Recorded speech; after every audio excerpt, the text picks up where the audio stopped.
Hello guys, আপনারা কেমন আছেন? আশা করি আপনারা খুব ভালো আছেন। তো এখন আমি সোনিয়ার তিনতলায় বসে আছি।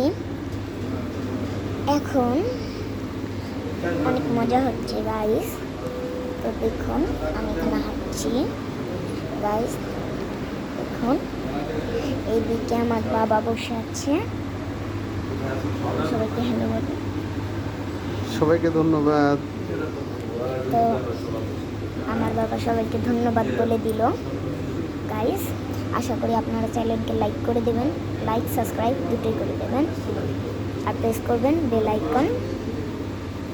তো গাইস এখন যে আমরা সোনিয়ার তিনতলায় বসে আছি, এখন আমরা একটুক্ষণ পরে আমরা নিচে চলে যাব, তখন আপনাদেরকে নিচেটা দেখাবো। ঠিক আছে গাইস, আজকের জন্য একটুকুই। এখন বিদায়।